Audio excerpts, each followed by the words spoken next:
In this video, we will be talking about the essential items that all coaches need off the field. The on-field items that coaches need are extremely important for practices and games, but the off-field stuff is often overlooked.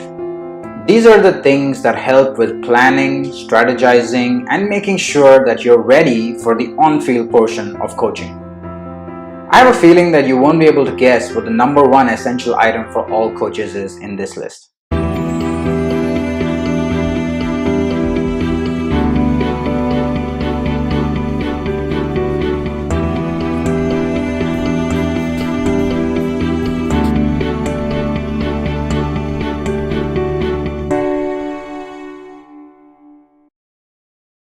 I just love the off-field part of coaching. It's a space where I felt a lot more in control, and I love the ability to be a student of the game and plan and strategize. So let me share with you the top 5 things that all coaches need. Number 5, subscription to live matches. One of the requirements for all coaches is keeping tabs on what's happening in the best leagues in the world. You also often need to watch big tournaments and post-match analyses of games. So a subscription to matches is a must-have. A lot of my fellow coach friends tell me that they prefer watching just the highlights portions of games to save time. But I really don't recommend that. You need to pay attention to the things happening live on the field, off the ball, especially in big games, and not just be watching the goals and chances created. I've mentioned a few subscription options in the description below. Basically, you need to become a student of the game, and getting a subscription to live matches is the best way to do so. Number 4, books. Another way to become a student of the game and to keep tabs on how tactics and formations and strategies have evolved is to read books. There's a wide range of books available out there about clubs and players and coaching.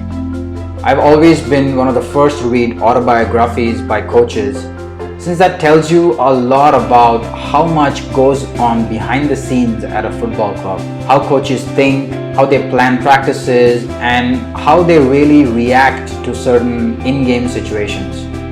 It also gives you a good understanding how coaches manage people, the players, the staff, and everybody else around them. Another one of my favorite themes in books is tactical analysis of formations. As a coach, you're going to use different types of formations in your coaching career, whether it's the 4-2-3-1, whether it's the 4-3-3, or the 4-4-2. So you need to understand the dynamics, the player positionings that go with these formations. And reading about them, understanding the theoretical aspects of them is one of the best ways to actually be a student of the game. I've also mentioned some of my favorite books in the video description below. Number 3, team management software. This is probably one of the most obvious ones and something that I hope that you're already doing every season. A team management software helps you track the players, the budgeting, attendance, statistics, and organize everything for the entire season.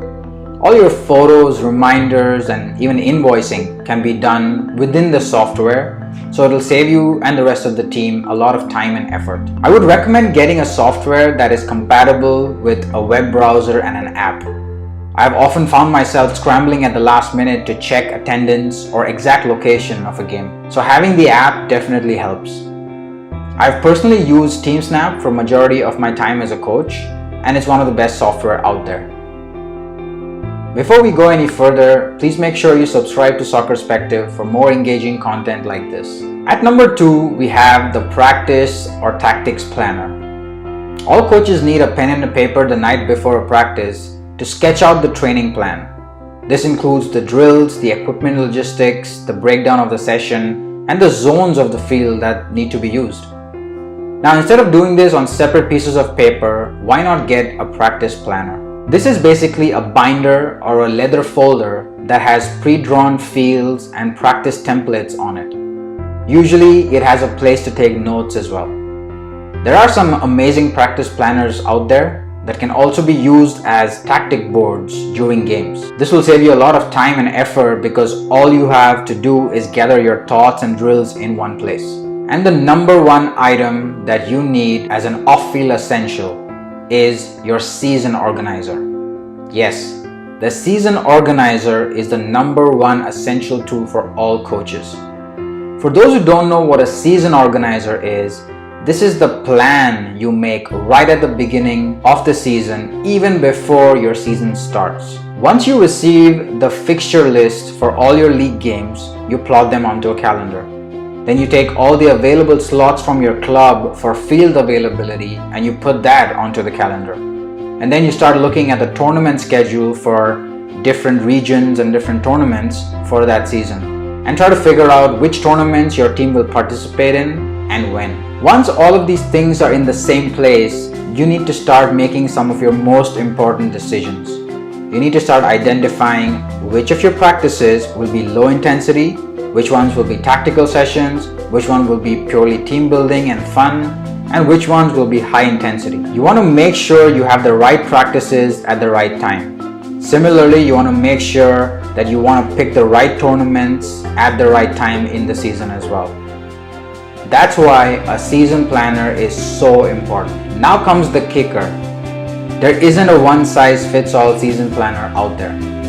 So you're going to have to build your own. You can use your team management software to a certain extent and even identify the practice teams, but there will be a lot of fine-tuning that will need to come from you directly. And that's the primary reason why there are so few season planners out there. Before you start making your own plan, just remember a few golden rules. No high-intensity practices 48 hours before a game. Take the time to talk tactics with your team, especially within 24 hours of a big game against a tough opponent. Make sure to reduce the frequency of practices when you have more than 2 games in a week. Pick your tournaments based on your league fixture schedule and your practices, and try not to overcrowd the games. And finally, once you have all this figured out, use your on-field and off-field essentials to have the best practices and win games. This is where it all comes together. If you enjoyed this video, make sure to click the thumbs up button. I'd also love to hear your feedback on these off-field essentials. Thanks for watching.